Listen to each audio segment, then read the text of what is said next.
because I'll have to speak in front of very senior Vaishnavas, and so I can only say something if you give me your permission and blessings. Hare Krishna. So today we will continue reading Srimad Bhagavatam, Canto 7, Chapter 2, entitled Hiranyakashipu, King of the Demons. And so today we're going to read through texts 17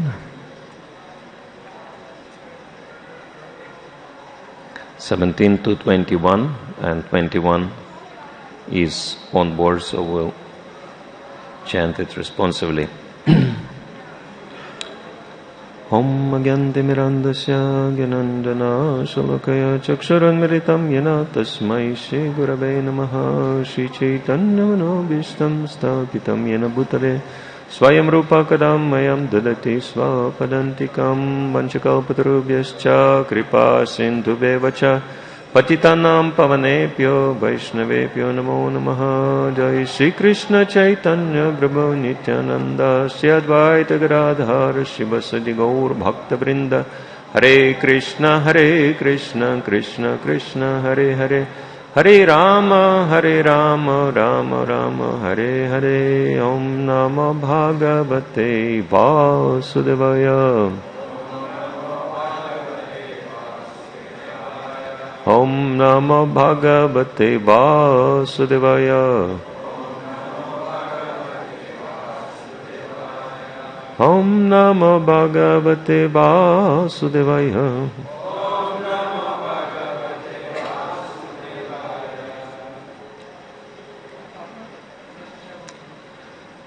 Text 17. Hiranyakashipu bhratu Samparitasya dukkitaha kritva katoda kadini pratriputran asantayat. After performing the ritualistic observances for the death of his brother, Hiranyakashipu, being extremely unhappy, tried to pacify his nephews. Shakunim Shambaram Drishtim Bhutasanta Panambrikam Kalanabham Mahan Nabham Harishmashtam Atokacham Tanmataram Rushabanam Ditim Cha Dananim Gira Slakshnaya Deshakalagya Idamaha Janeshwara. O king, Hiranyakashipu was extremely angry, but since he was a great politician, he knew how to act according to the time and situation. With sweet words, he began pacifying his nephews, whose names were Shakuni, Shambara, Drishti, Bhuta, Santapana, Brika, Kalanaba, Mahanaba, Harishmashru, and Utkacha. He also consoled their mother, his sister-in-law, Rishabhanu, as well as his own mother, Diti. He spoke to them all as follows. And the Sanskrit of the text 20 is very interesting. Take a note of that.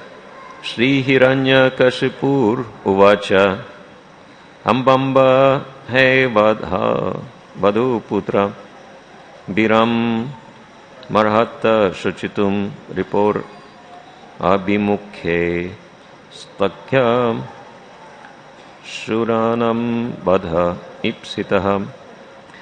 Hiranyakashipu said, "My dear mother, sister-in-law and nephews, you should not lament for the death of the great hero, for a hero's death in front of his enemy is glorious and desirable." And so text 21 is on the board.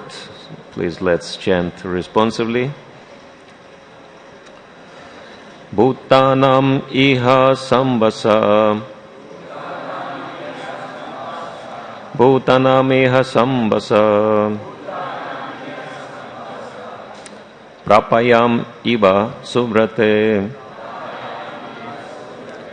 Prapayam iva subrate Daivena ekatra nitanam Daivena ekatra nitanam Unnitanam svakarmabhi Unnitanam svakarmabhi Bhutanameha sambasa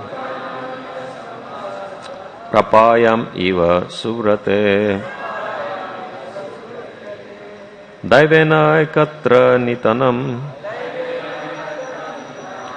Unnitanam svakarmabhi.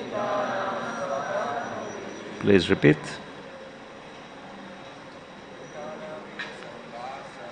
Bhutanamiha sambasaha Bhayameva suvrate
Prapayam hiva suvrate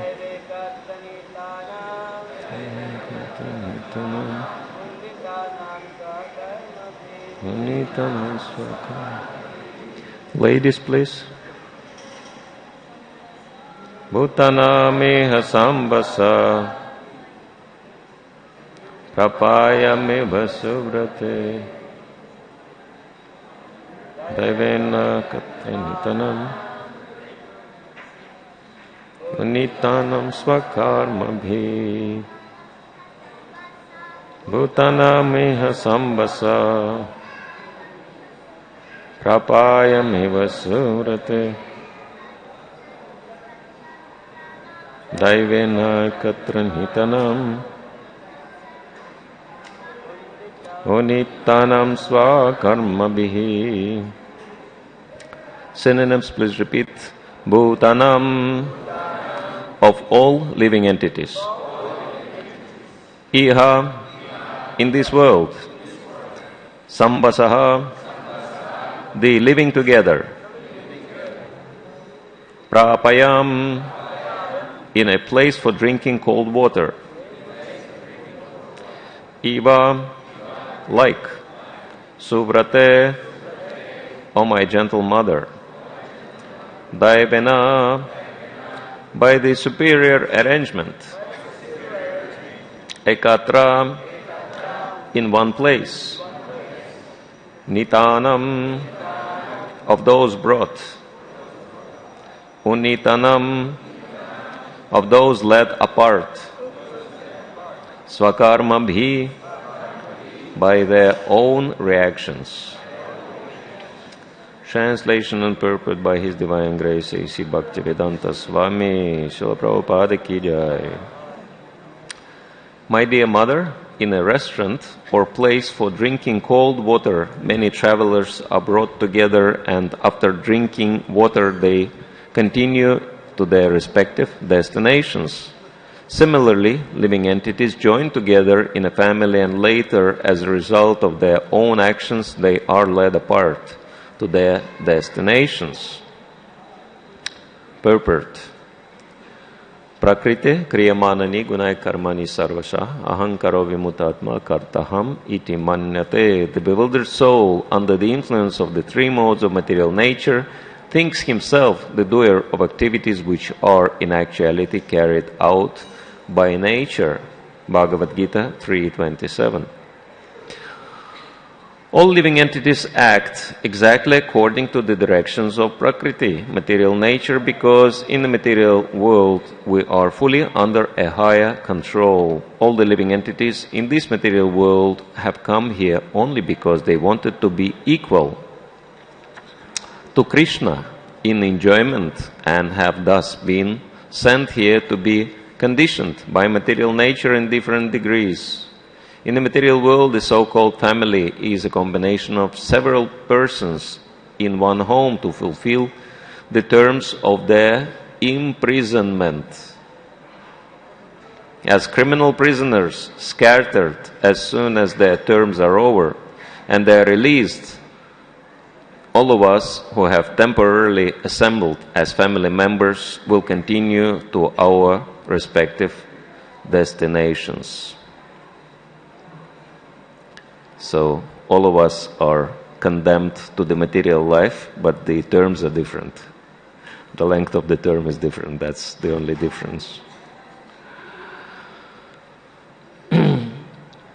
Another example given is that family members are like straws carried together by the waves of a river. Sometimes such straws are mixed together in whirlpools and later dispersed again by the same waves. They float alone in the water. Although Hiranyakashipu was a demon, he had Vedic knowledge and understanding. Thus, the advice given to his family members, his sister-in-law, mother and nephews, was quite sound. The demons are considered highly elevated in knowledge, but because they do not use their good intelligence for the service of the Lord, they are called demons. The demigods, however, act very intelligently to satisfy the Supreme Personality of Godhead. This is confirmed in Srimad Bhagavatam 1-13 as follows. Atabumbir vijasheshtha varnashrama vibhagashaha sanustitasya dharmasya samsidhir haritoshanam. O best, among the twice born is therefore concluded that the highest perfection one can achieve by discharging his prescribed duties, dharma, according to the caste divisions and orders of life, is to please the Lord Hari. To become a demigod or to become godly, whatever one's occupation, one must satisfy the Supreme Personality of Godhead. End of the purport. So we'll read text one more time. Bhutanam iha samvasaha prapayam iva suvrate daivayanai katra nitanam unitanam svakarma bhi. My dear mother, in a restaurant or place for drinking cold water, many travelers are brought together, and after drinking water they continue to their respective destinations. Similarly, living entities join together in a family, and later, as a result of their own actions, they are led apart to their destinations.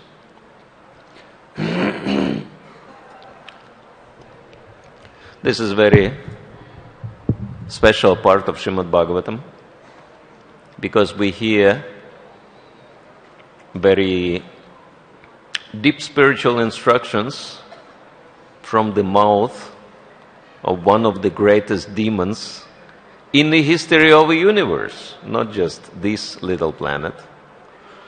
And so, how this is possible? That's actually been hinted in a previous verse wherein Narad Muni, who is actually narrating this story, if you remember from the beginning of the 7th canto, he calls Hiranyakashipu Shri Hiranyakashipu. And so there is a very clear answer why Hiranyakashipu, while being a great demon, he was preaching practically like a devotee. This is something you would hear from devotees, right? There are so many, Lord Krishna in Bhagavad Gita was giving pretty much the same knowledge. And the reason is very simple, that Hiranyakashipu is a devotee. Not only just any devotee, but he is one of the greatest devotees of the Lord. Actually, his service was to be a personal guard at the gates of Vaikuntha. And how come that he became a great demon? Well, he committed an offense towards 4 Kumaras. And thus he was cursed to become a great demon. But nevertheless, as Lord Krishna says in Bhagavad Gita, Kauntaya pratijanihina me bhakta pranashati. Declare it boldly, Arjuna, my devotee will never perish. The Lord engaged Hiranyakashipu in a pastime for his own pleasure. So he is a devotee playing the role of the demon for the pleasure of the Lord. Nevertheless, for us, this part of Srimad Bhagavatam, because the entire 7th canto actually pretty much dedicated to this story.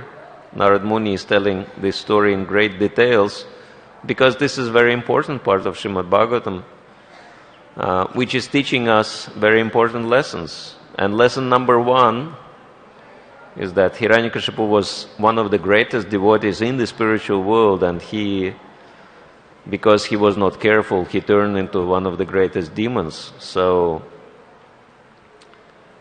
lesson number 1 for us that, no matter how high we are in our position in Krishna consciousness, if we are not careful, anything can happen, right? Where the devotees are coming from.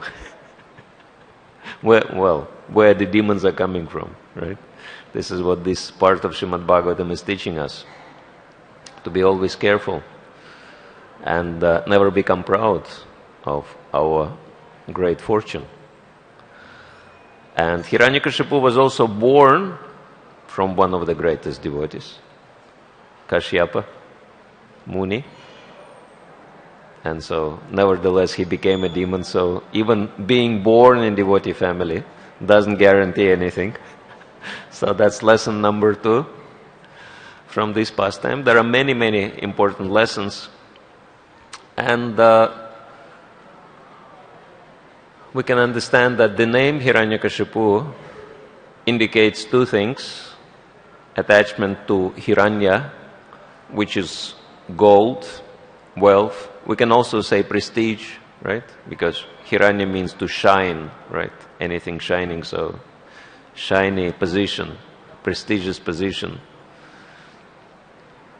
And Kashipu means soft bed, sense gratification, right? So he was really into enjoyment. He was really into wealth and everything associated with it. Enjoying wealth and enjoying sense gratification. And so these 2 things were very prominent in Hiranyakashipu's personality, greed and lust. So he was Mr. Greed and Lust personified. Greed plus lust. And then he found an impediment in his sense gratification. That was the Supreme Lord, who was threatening Hiranyakashipu's position. And Hiranyakashipu became angry. And so we just read the part of this 2nd chapter wherein it was explained what Hiranyakashipu had done due to anger. He was killing and destroying everything and everyone to establish his supremacy. This is how demons are acting. They just don't care, right? It's actually interesting. In Kali Yuga, if you want to become famous and enter into the history books, Basically, you have to kill as many people as you can manage in one lifetime. So the more people you kill, the greater, historical personality you become, right? If we just look into it, all the great, historical personalities, this is what they're famous for. Like Hitler and Stalin and Lenin, right? Killing so many people. And so Hiranyakashipu definitely is one of the historical personalities. And he killed so many people as well. So anger, he's another very prominent feature. And therefore Bhagavad Gita says there are three paths leading to hell: lust, anger, and greed. And any intelligent person must avoid these three gates to hell at any cost. And this is a lesson for us that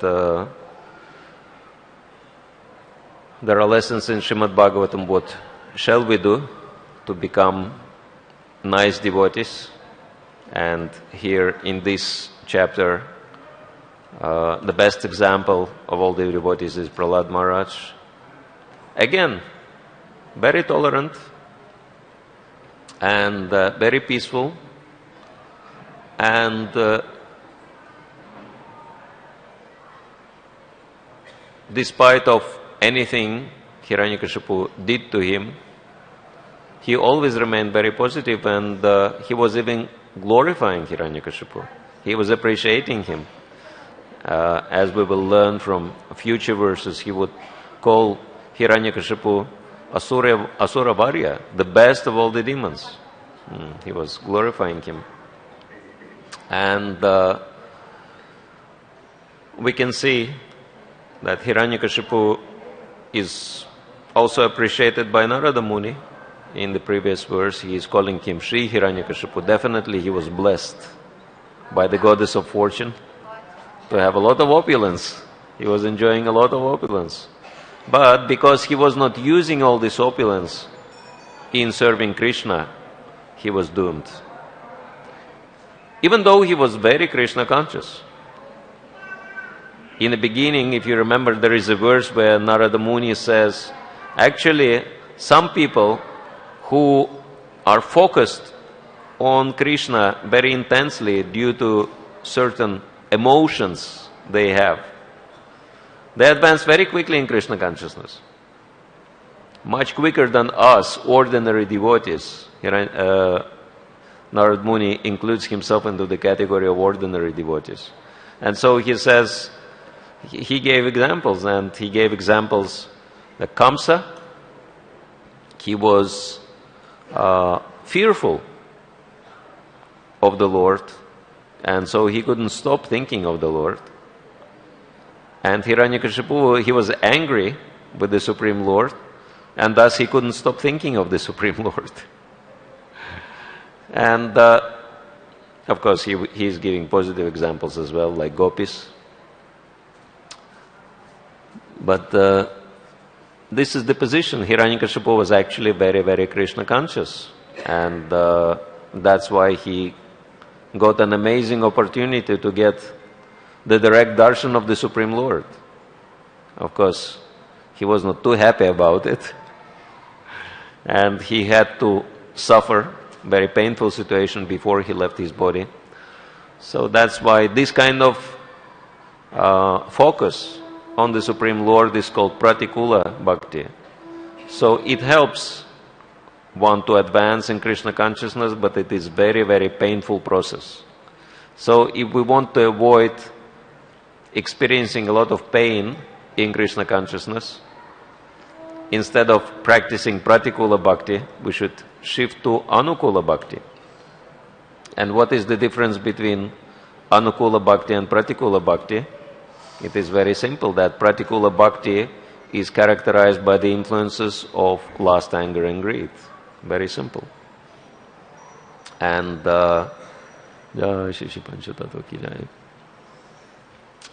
we can understand that it can happen on individual level, and it can happen on organizational level as well. That in the same way as lust, anger, and greed are the destroying factors in one's individual spiritual life, on organizational level, there are three vices which destroy, many people's spiritual life, and these three vices are corruption. You can very easily notice the connection with greed. Politics, that's connected to anger, criticizing someone or, doing bad things towards other people. Politics and bureaucracy. Bureaucracy, something Srila Prabhupada disliked so much. And so we can say that once we make sure that these three vices become part of history, all our attempts to do what Srila Prabhupada and previous acharyas wanted us to do will meet with so many reverses. And so this is something very practical we can learn. Actually, this is my dream, to see ISKCON completely free from all these negative influences. And hopefully there are a few devotees who share the same desire. But it's not about, because when we speak about certain negative things, we always think, there are people who do bad things and they have to be, hated or whatever. But actually it's not true, because Srila Prabhupada was saying that Jesus Christ is one of our spiritual masters, and he was saying that hate the sin but not the sinner. We can actually see it is very prominent in the characters of great Vaishnavas, such as Narad Muni. Even though Hiranyakashipu is an obvious demon, and you cannot find the demon of this caliber, Srila Prabhupada was explaining in Kali Yuga, but still, Narad Muni is making friends with him. He is talking with Hiranyakashipu in a very friendly way, because for him, Hiranyakashipu is not a demon. He is just an actor in the Lord's pastime. And so Narad Muni is treating Hiranyakashipu as such, as great devotee, playing the part of a demon. So that's the vision of Uttamadhikari. And we can see that Prahlad Maharaj is the same. He is not upset with Hiranyakashipu because he understands Akaleshvara Krishna Rasavabhritya, that Lord Krishna is the master and everyone else is just his servant. And so whatever anyone does is just part of the Lord's plan. Sometimes we may wonder, that in the development of Krishna consciousness, there are so many, in the world, we're trying to spread Krishna consciousness all over the world, and we expect the world to become place like Vaikuntha. But we can see that it's not happening. And we can see very clearly two tendencies manifesting more and more. One tendency is religious fundamentalism, which is of course characterized by groups like ISIS and others, terrorism, killing so many people, etc. It's all coming from religious fanaticism, thinking that we are the only ones who are right and everyone else should be killed who doesn't accept our supremacy. And another extreme is blunt materialism, where people just degrade themselves to the level which is below animal level, actually. Like the things they do, even animals don't do. And so we may wonder, how is this happening? Why is this happening? We're trying to spread Krishna consciousness, and then the world seems to, Kali Yuga seems to become worse and worse. Even though we're living in the golden age, it's supposed to get better and better. But yeah, we are in the very beginning of the golden age, and we can see that it's actually part of the Lord's plan. Because the third group of people also growing in number, and these are the thoughtful people, who see that religious fanaticism is not an answer, it's crazy, and materialism is also crazy. So they're looking for alternative. So actually these two categories of people are helping us in spreading Krishna consciousness. And, because religious fanatics will kill each other, we just have to let them, do whatever they want to do. And materialists will kill themselves by overindulgence in sense gratification. And so, naturally, only, people who look for alternative will remain. Spiritual people will remain. And so, this is why we don't have to worry that everything is happening in the right way, according to the plan of Lord Chaitanya Mahaprabhu. And so, but of course, our part is not to sit idly and watch, people suffer, but we have to do our best to provide the positive alternative and to help people to connect their lives to the service of the Supreme Lord. This is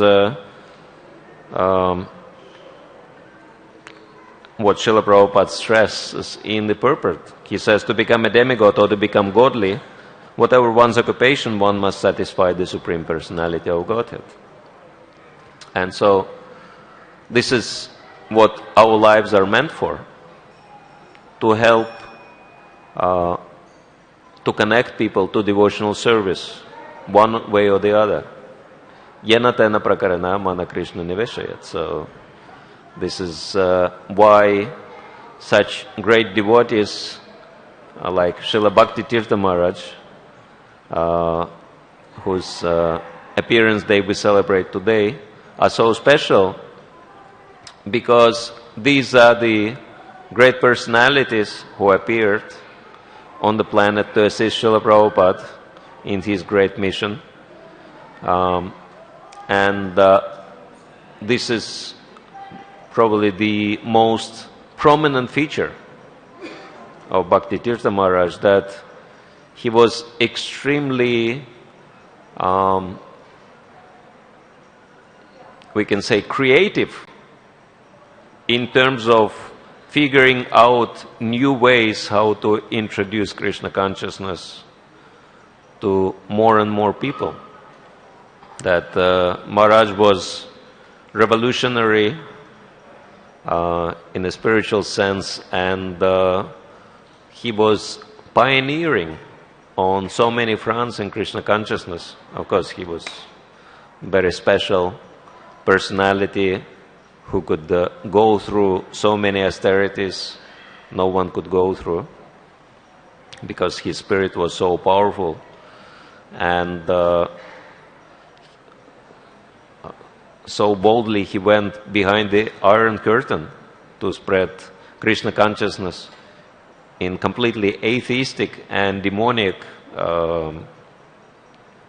environment.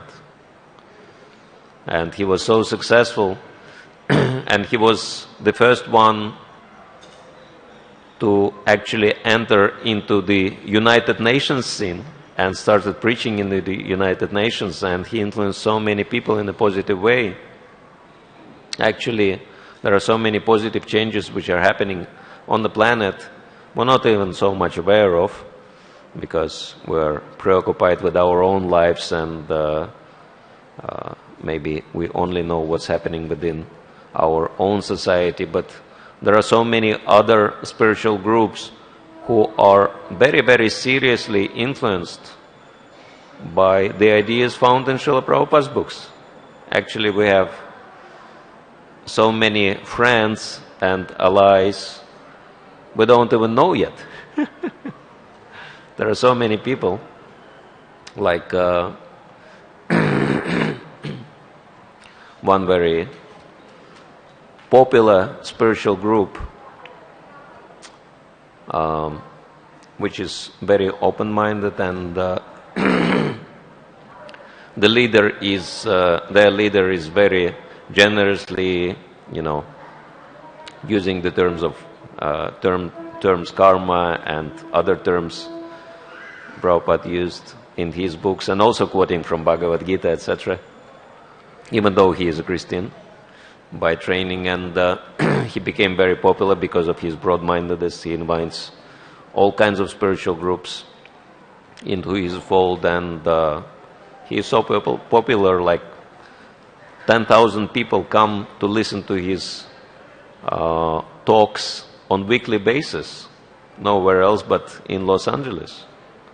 And he follows, all the regulative principles, and used to come to our restaurant to take prasadam, and holds Krishna Day in his church, invites devotees to chant and preach, and all the collection they get, he gives as a donation to the devotees.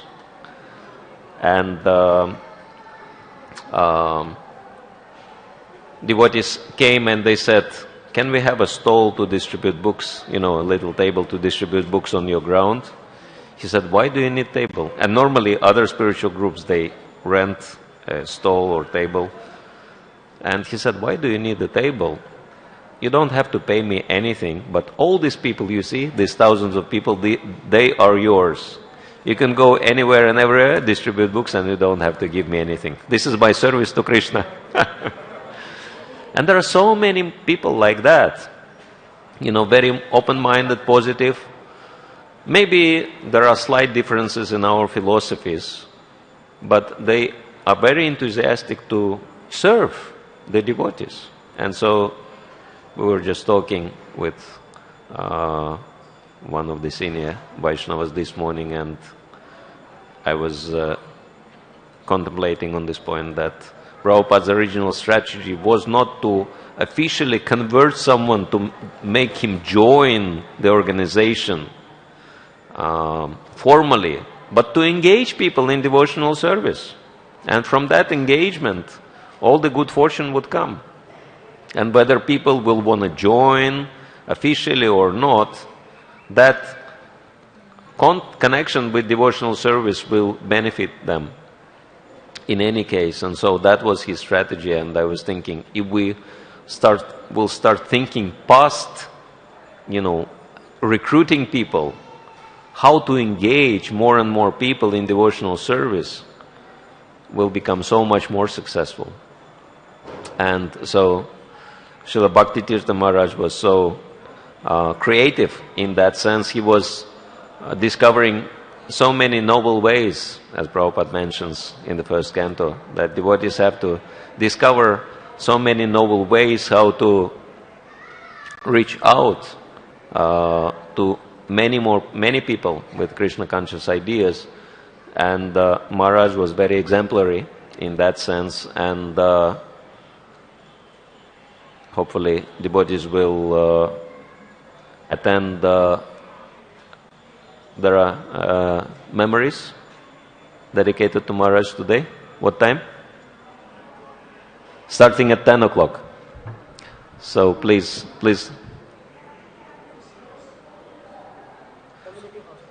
In a community hall, so please attend that. Listen to the glories of Maharaj, because he was really extra special personality, so much loved by Srila Prabhupada. And so tomorrow, I know that there is a Bhagavatam class also dedicated to his glories. So these personalities, they actually make history. They introduce so many amazing things. They change the world. Even this wonderful book by our greatest preacher, as acknowledged by everyone at the moment, Srila Radhanath Maharaj, and his journey home, that we owe to Bhakti Tirtha Maharaj, to that, because without his encouragement and actually insistence that he made Radhanath Maharaj promise to write this book would never see, would never appear. So there were so many contributions Srila Bhakti Tirtha Maharaj left behind, and even though physically he is not present, he is still preaching through his books. And I saw so many examples of that, like one lady, because it's connected to Mayapur, we should mention that one lady in Russia, not a devotee, but she read his book, and she knew him as John Favors. And she came to the devotees, because through the book she figured out she connected to Hare Krishna. So she came to the devotees and she said, "How can I meet this man? I'm ready to travel anywhere on the planet just to see him personally."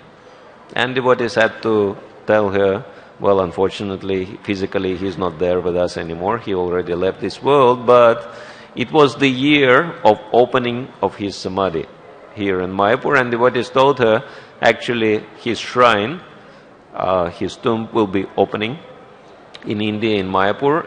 And she was a business lady. She wanted to start her Ayurvedic clinic. And so she was going to go to India anyway to purchase some, medicines for her clinic. And she decided, okay, I'll spend a couple of days going to Mayapur and seeing the shrine of John Favors, which is opening. And so, but then she decided to do it the very first thing after coming to India, and she came to Mayapur. And there was a plan just to spend 2 days in Mayapur and move on, purchase her medicines and etc. But when she came to Mayapur,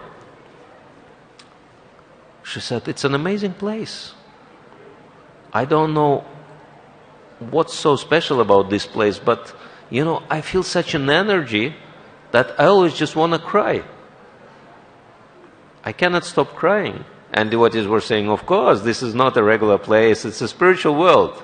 Actually, even though geographically it's kind of part of India, but now you're like light ages away from, not only from the earth, not only from this universe, but from the entire material world. You're in the spiritual world. And whatever you see is just external covering." And she said, "Oh yeah, I feel it." And then devotees encouraged her to chant, japa, and follow everything. So she ended up, she actually couldn't leave Mayapur. She became so attached. All her time she spent in Mayapur. And she ended up going on parikrama, and Japataka Maharaj encouraged her to go bare feet. And she ended up chanting 32 rounds a day on parikrama, etc., etc. And just, last couple of days, because she still had to purchase her medicines, she managed to tear herself away from Mayapur and go and do the purchases and, go back to Russia. So that, and we owe that to Srila Bhakti Tirtha Maharaj, because with his books, he is reaching out to people with his preaching. This is called creativity. With his preaching, he is reaching out to people most of the devotees would probably never reach. And so he is a very bright example of taking seriously Srila Prabhupada's instructions, and so we pray to serve him and follow in his wonderful footsteps, to utilize our creativity in spreading Krishna consciousness, because the world needs it very desperately. We can understand it, and it's up to us how fast Krishna consciousness will spread.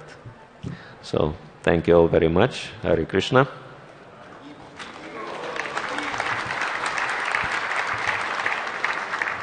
I'm sorry, I was not looking at the watch, but I think our time is over. Well, 5 minutes over the schedule, so we'll finish here. Grantaraj Srimad Bhagavatam ki jai, Srila Prabhupada ki jai, Srila Bhakti Tirtha Swami Maharaj ki jai, Gaur Premanande.